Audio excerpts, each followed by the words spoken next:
Hi, everybody, and welcome to the brand called You. So, listen, I was playing pickleball this week and I went to a new place and they put me with three guys that were like 10 times better than me. And I was so intimidated because they were slamming the crap out of the ball. And so, what did I do? I did my normal thing. I started slamming it back. And of course, it was horrible. It was the worst thing you could do. I should have strategized. I should have had nuance received and thought about it. Instead, all I could do was just say, I came right at them and the ball was flying all over the court. It was a total disaster. And I realized that, like, basically, I'm working out my issues on the pickleball court, right? I'm being totally reactive instead of proactive, which is what I always do. I just can't seem to help it. It's like my system is hardwired for that, which is why I'm so happy to have our guest today, Gazit Chaya. Welcome. Gazit Chaya is very, very interesting because she is a special kind of coach who helps her patients literally rewire their whole neurologic system. Now, I didn't think this was possible.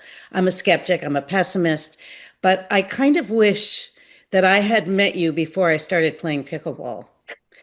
Because if it's truly possible to rewire someone's entire neurologic system in their brain, then I think I'd be a phenomenal player. So, welcome. It's such a pleasure to have you. Thank Um, you. I want to tell our viewers a little bit about how I met you. So, I joined a new synagogue in Western Massachusetts. And normally, when I go to a Friday night Sabbath meal, I know for sure there'll be rubber chicken and really boring people sitting next to me. But that wasn't the case when I met Gazit, and I was absolutely mesmerized to hear about her life and her work as this very special and unique kind of coach and therapist. And the first thing I always do as a professional storyteller and a story strategist is I play a game with my clients. I always say, tell me the story behind your name. And I want to just read for all of our listeners what your website says. It says, in this lifetime, I've had many names. My birth certificate says one, my marriage certificate another, my divorce document another, my driver's license another, and my kiddo calls me yet another. So I'm very, very curious because Gazit is not a very common name. Um, you're a very original person. So tell me about all your names. I want to hear that. Let's start with your names because if I'm not mistaken, it'll be a lens into all the other things that are going on in your life. So, Yeah, beautiful. Names are so interesting to me. I heard someone say the other day, a lot of us are looking to find our true name, but we're substituting that with titles instead. And that opened things up for me in such a profound way because I realized that the first name I was given by my parents really was a title. It had in it a set of expectations, a role that was meant to be played. It was, you are going to be this type of human who's going to align with this type of name, and that's going to carry on our legacy. And I think that's what a lot of folks receive when they receive their names well, from what their was it? parents. What was the first name? So I don't really share Oh, my birth name okay. generally. Okay. It's within the trans community. Mhm. Often when people choose a new name, it's like reclaiming themselves. Okay. And so the old name is like not really affiliated with them Okay. anymore. And because I come from a complicated past, I like to just sort of leave Okay. that vague. If you really dug, you probably could figure it out. But it was a very traditional sort of like run of the mill girl's name for a Christian white person. Okay. Um, and it fit in with that very clearly. And from So when the my, teacher called your name in grammar school, five of you said here. that's right. That's Okay, right. got it. Yeah, exactly. And I always was saying, who is this person? I'm not that person. I know that that is not me. I'm playing some sort of a role here. Yeah. And I don't relate to it. And I, tried to figure out, am I adopted? Did I come from another planet? What is this thing? But I always knew that that was not who I was. And I still feel that way. Gazit Chaya is like a cool name that I came up with, and it feels like it holds in it a bit of a mission statement along with my last name, Nkosi. but I still am like, it's a placeholder. It's not, it doesn't really represent who I am, which I haven't yet figured out. But the in between now and then I got married and we took the name Nkosi as our last name. When we got married in the state of Massachusetts, you can just write any old name as your last name. And my ex had read a book about a kiddo in South Africa who worked against AIDS discrimination named Nkosi Johnson, Hmm. whose incredible soul passed away from AIDS. But before he did, he had a mission to keep mothers and children together. Traditionally, they were separated when they were living with AIDS. And he was separated from his birth mother, placed with an adoptive mother. And the two of them, before he passed, established Nkosi's Haven, which is in Johannesburg and is a place that allows women and children who are living with AIDS to stay together, be housed, and they also have a school and all sorts of support services. Really beautiful organization. I got to know Gail Johnson, who runs that organization and was Nkosi's adoptive mom, and got her blessing to take his name in his honor as our own, sort of as a, Wow. his speech that he gave to the United Nations began with "We are all the same," and that felt like a really beautiful way to start our life together in our marriage as we were like being, disowned by everyone we knew. It was sort of a reclamation of like, we all matter, we are all the same. So that was the marriage certificate. Then the divorce. I I kept the last name, but replaced it with my Hebrew name, which I had taken a few years before when I converted to Judaism, and I chose Gazit Chaya. Gazit means hewn stone in Hebrew, and it is from Isaiah, where they're rebuilding the temple.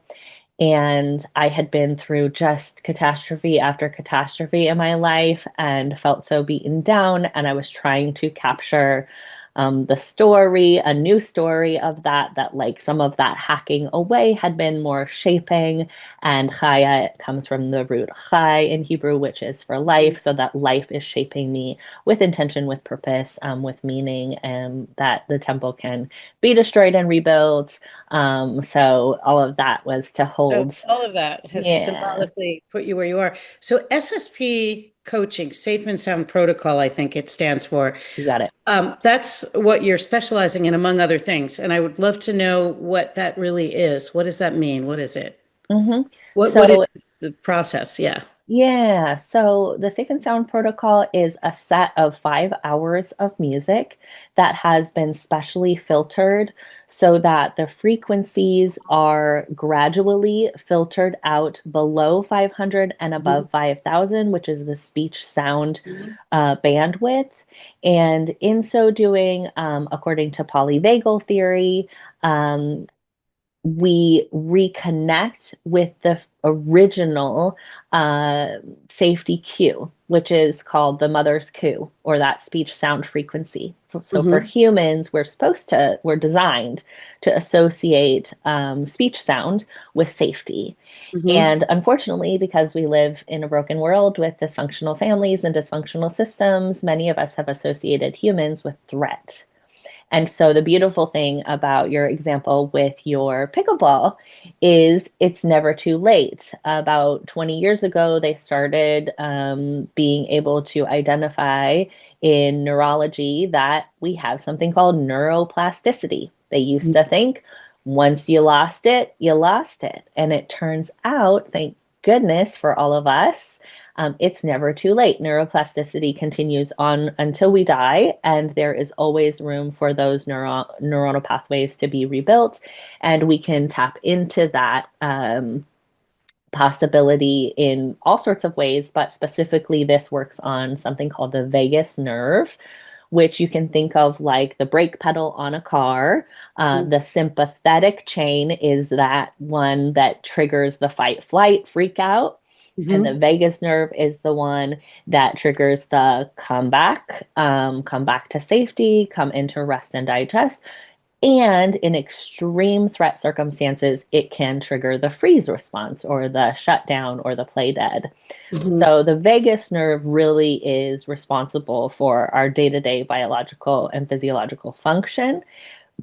And by exposing it to this narrowing bandwidth of frequencies through this music that clients listen to on through headphones, like I'm wearing, we're basically allowing the inner ear muscle to reach for those higher frequencies rather than the low ones, which is bringing us from our lower brain back into our frontal lobe, where we can access connection, co regulation, social engagement.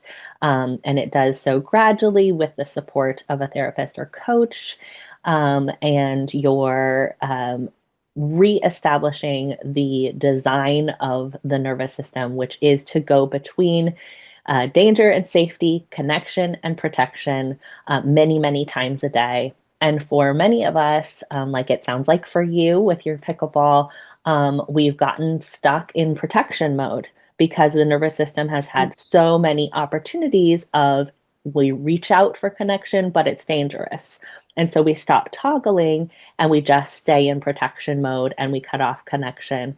And it is not a simple process, but with some support, we can turn that toggle back on and allow it to start Do having you have to flexibility again. do you have to do your therapeutic questioning or exploration while they're listening to the music, or do they first listen and then? Yeah. So it's separate. When you're listening, you're just listening. Usually people are engaging in some sort of art activity. Some people like puzzles or game of solitaire, Play-Doh, all sorts of things. So when we're listening, we're just listening. And then the SSP is not a standalone therapy.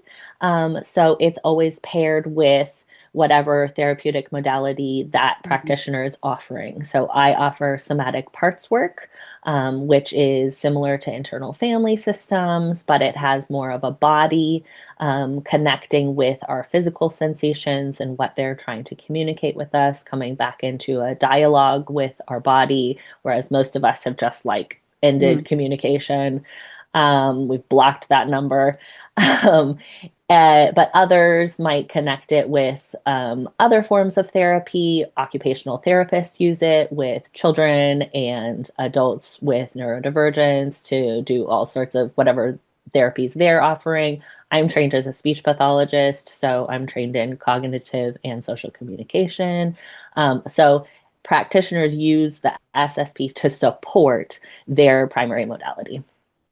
I just had such a revelation as you were talking. In fact, I was just speaking to her, this very good friend who she's basically created a training program for commercial astronauts. And it's really to help them go into zero gravity and reduce stress and all that. As part of her training program, now she was doing this already 5 years ago, she would have them put this, she called it the bod, but it was listening to music of a certain frequency to reduce. And I wonder if it was the same thing as your. Probably. It's so amazing. I Yeah. remember her putting many people through that, but I never connected it as a therapeutic model. But Yeah. so that's very interesting. So, do you feel like that makes your work after that much easier to do? Like, So much easier. so Yeah. you really see a difference in. Yes. And I feel like it helps me to feel ethical in what I'm supporting because you've heard, I'm sure, of folks who go to therapy for 20, 30 years and they're Yeah, like, nothing has changed, right? I can tell yeah, these stories a yeah. hundred million ways and I'm still really freaked out in my day-to-day life or really Hmm. depressed, right? And that has to do with that disconnect between our physiological body and our mental cognitive Yeah, process. yeah. So you're a specialist in storytelling. We can tell a story one way and it feels great in our body, and we can tell that same story a different way, and our whole body can light on fire with fear or anger or rage. So the two are very connected, and the body does not respond to the cognitive in the same way that the cognitive responds to the body. So it's actually the vagus nerve's like a two-way highway. 80% is body to brain, 20% is brain to body. I believe that. Yeah. So when I get to have this modality that brings people passively without their cognition into communication with their body, it's like we can make, 8 times the progress because their Yeah, body's not going to be, you can tell a little kid, you're safe, you're safe, you're safe all night long. And their body will be tensed up if they've had a nightmare or they think there's a yeah. monster under their bed. We can't talk our body out of being afraid, but this passively can support the body in being able to reconnect with the actual present moment I, cues. I kept seeing so many parallels between the work I do as a story coach. So, one of the things that I accidentally discovered because 30 years ago, my first job, crazily, I don't know how they hired me for that, was going into a facility where there were sexually abused kids and having me do storytelling with them with no training. Mm. And I intuitively knew that I had to come up with a safe way of getting them to share stories. So I came up with these indirect storytelling prompts. So I might have them tell me where they played as a child because play is always joyous, even if they're, or reach into a box and take an object out that belonged to their grandparent. But inevitably, when they didn't feel that they had to answer a direct question, when they thought they were basically just reminiscing about something random or joyous, it was a real window into their values, their hopes, their dreams, their fears, quite accidentally. Yeah. And that's sort of the process I use now. And I don't know if that reminds me at all of what you're talking about. Exactly the same. So So, what how you're would it relate doing, to your work? yeah, what you're doing when you're allowing someone to talk about something outside of them, an object or Mhm, a story based mhm. on, play, something positive, Yeah. is instead of tapping into that trauma directly, which can cause the body to go, nope, Hmm. we're tapping into something that brings them back into their frontal lobe. So the trauma is in their lower brain What where does we, the frontal lobe represent? yep. So frontal lobe you can think of as mammal capabilities, and lower brain is like reptile capabilities. Oh, So this one's about 500 million years old, evolution oh, wise. okay. And Okay. this one's only like 200 Okay. million years old. So this is the new guy on the block, Okay. right? And when we're scared, we just go straight here because we're like, this one has kept us on this planet a really long time. Yeah. Let's go with this one. So those kiddos, if you said, did someone abuse you? They're going to go right here, right? Goodbye. But when you brought them to, oh, what did you like to play? It brings them up to their frontal lobe where there's creative possibilities, there's imagination, there's compare and contrast. I'm talking about something outside of myself. I'm describing it. Hmm. It's more imagination comes into play, possibilities. It's not a right, wrong, good, bad. It's a describing world. So you're starting, that's storytelling, right? I'm describing, I'm painting a picture. It's art, it's creativity, and that's all frontal lobe. If you think about an alligator, if scare an alligator, it's just going to snap at you or run away or play dead. But I'll tell you, I was so interested in this phenomenon that I did a little more research, and it turns out there's an area of the brain that activates for expectation Yeah. and also group participation. So if you're in a group, this area of your brain will light up so that you participate in line with the group and that you feed what is expected of you, and it's extremely hard to bypass that because it's like literally lit up, and they know this because they wired up the brains of jazz musicians. They took jazz pianists who, as you know, in jazz there's a scripted part and a improv part. During the scripted part, that exact same region of the brain lit up for Yep. expectation. Yep. When he went into the improv part, it abated. And I'm pretty sure that, like with your approach, my approach, you're That's also right. allowing for various regions of the brain that are simply demanding a certain type of response to That's right. sort of, it is very, very interesting stuff, I Yes. think. Yes. You're naming if there is a right, wrong, if Yeah. there is a rule, I've got to be here because I've got to Mhm. defend Yeah. the rule. Yeah. Yeah. If there's not a rule Yeah. and it's just tell Yeah. a story and it's just paint a picture and it's just sing a Mhm. tune, then I get to come here and all of the possibilities exist. So basically, with your kiddos, you were supporting them in moving from here to Mm. here. And I do that in my work by asking questions like someone might say, "Oh, now I feel tight in my stomach." And I say, "If that tightness was a color, what color would it be?" Oh, I love that. And I bring them right here. Yep.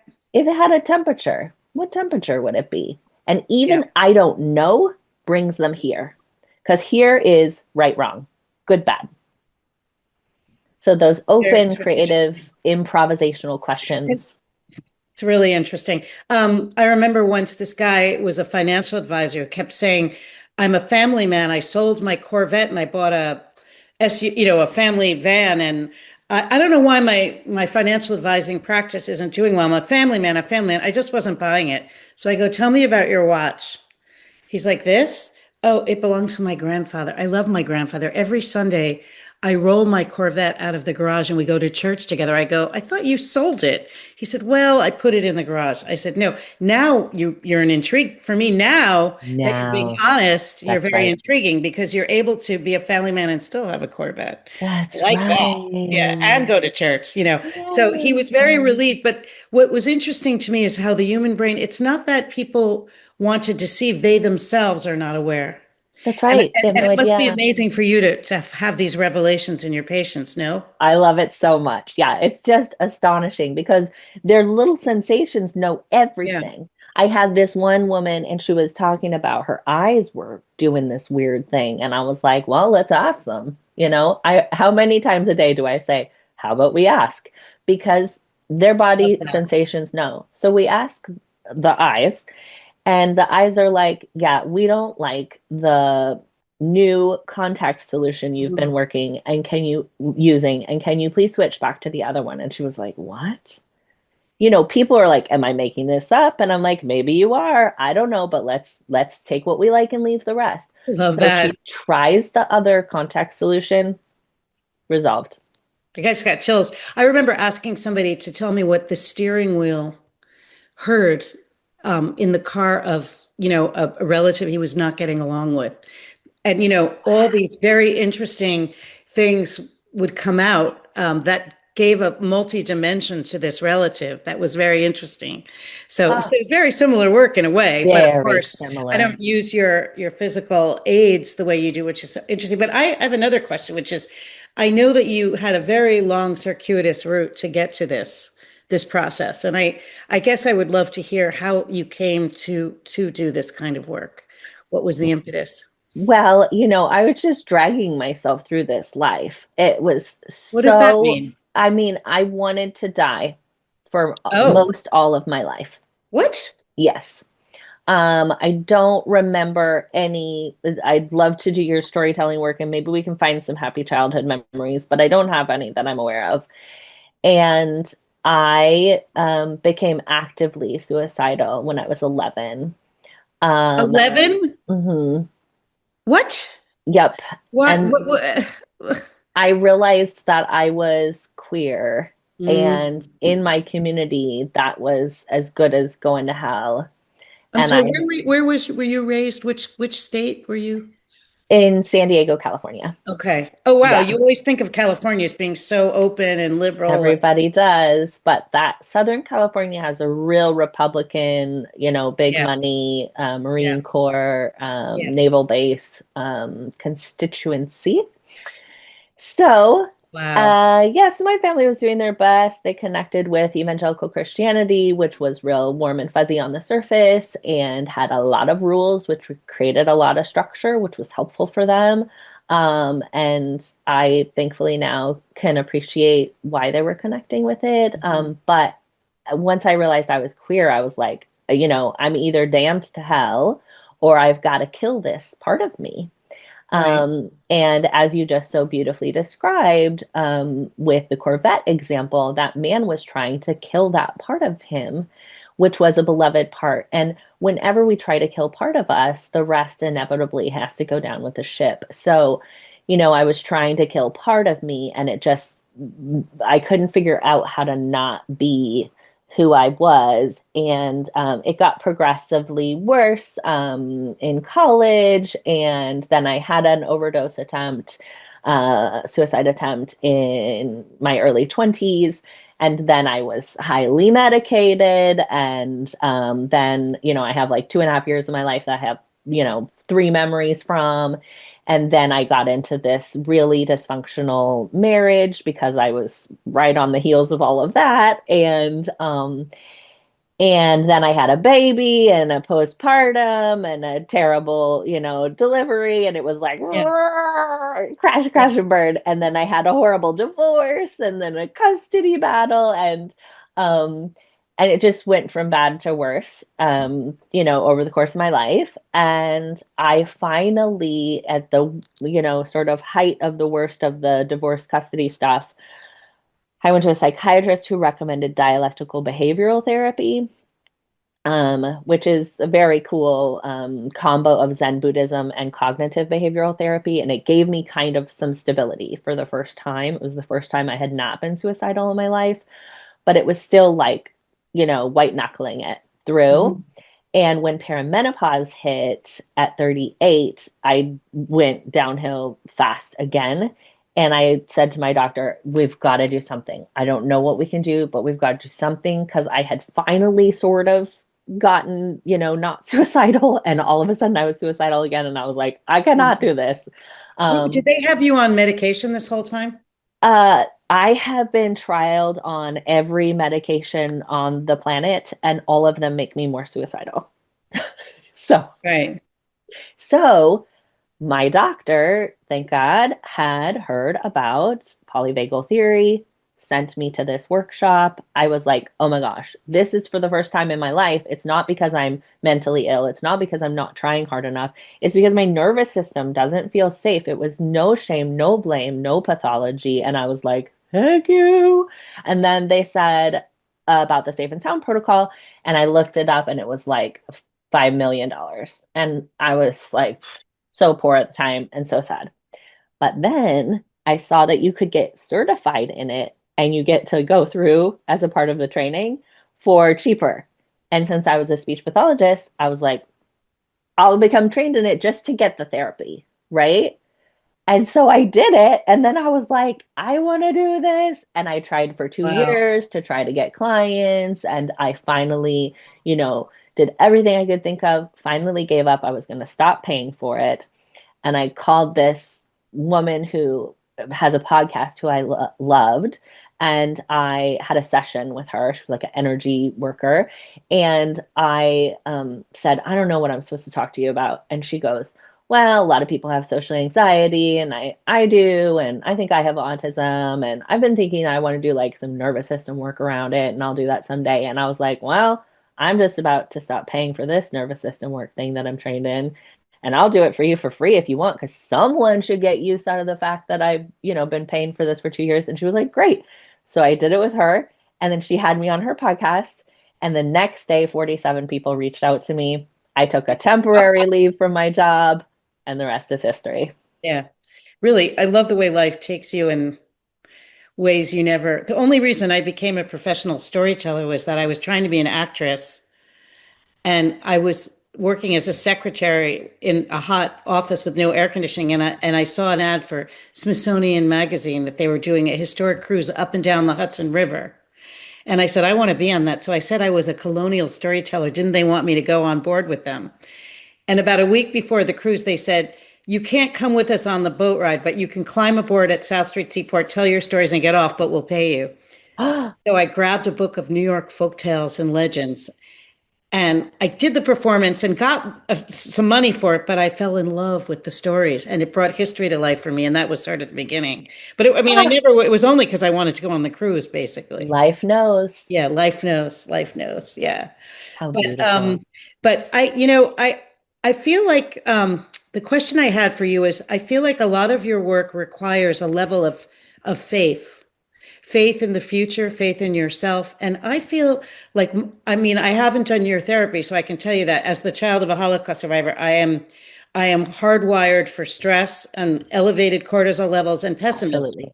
and Absolutely. pessimism. And I wonder if can you teach faith to the faithless? So faith is not required, thankfully. Not. It's not. Yeah. Ah, okay. Well, I that am, makes me feel better. yeah, I am with you that faith is hard to come by. Um, especially when you have, epigenetically in your DNA Yeah. a reason to not have faith. So faith is not required, hope is not required.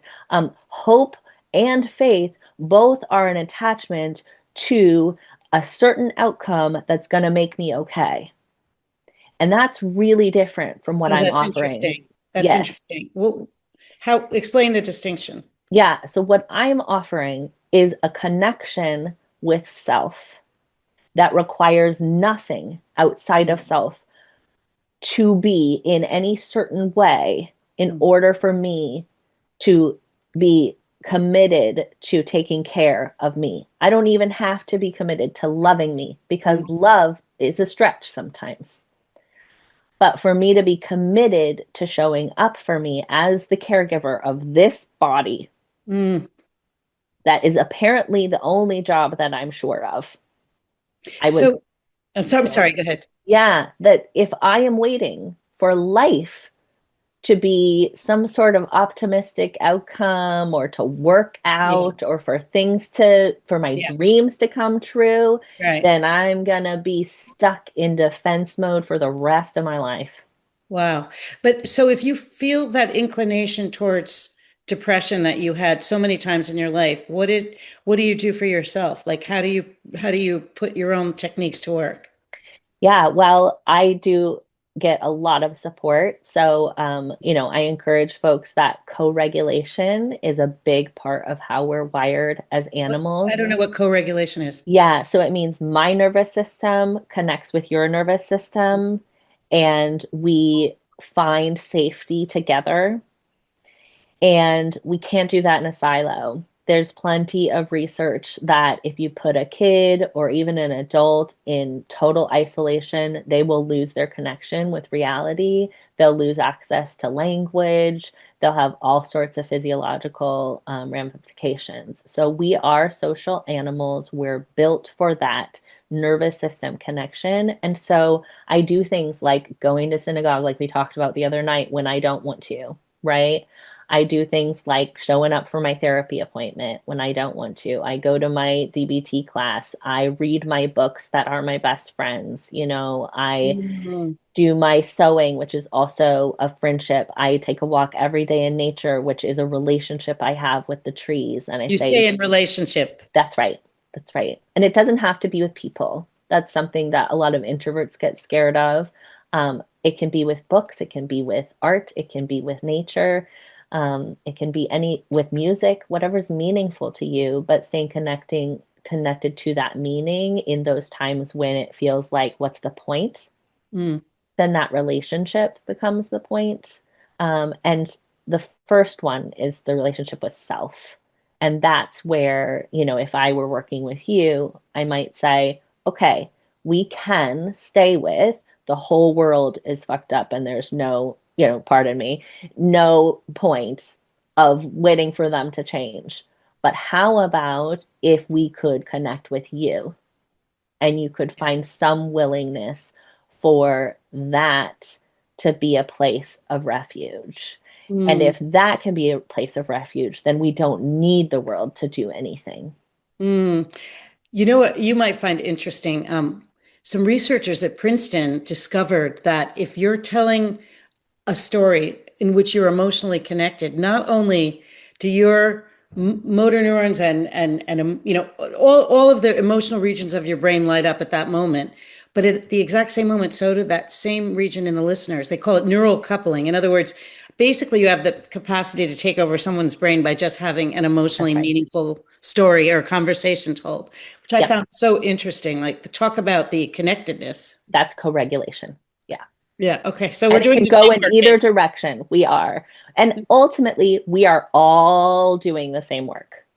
All work is nervous system work. When a doctor says to you, it's going to be okay if you take this medication, your nervous system is going, and then that medication will work. Or your nervous system goes, the doctor's evil and wrong, and then that medication won't work. Lawyers, Yeah. scientists, Yeah. salespeople, they're doing nervous system work. Everybody's doing nervous system work.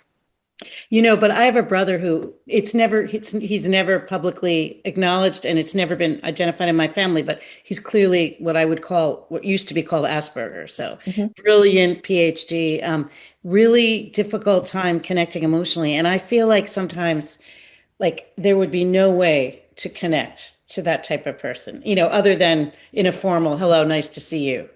Yeah. So interestingly, when you tap into the latest research around neurodivergence or Mhm. neurocomplexity, Mhm. that previously was called Asperger's, autism, ADHD, Mhm. all of these neurodivergent labels that we have, there is actually still deep emotional connectivity, but Mhm. it's in a different way Mhm. than those who are not wired that way. So, Oh, object-based communication is actually one of the most consistent ways for neurocomplex people to have deep intimacy. So, what do you mean?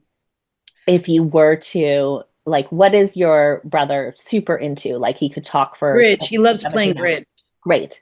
So, you playing bridge with him, asking him questions about bridge, letting him tell you 8 hours of information about bridge, that is his emotional intimacy with you.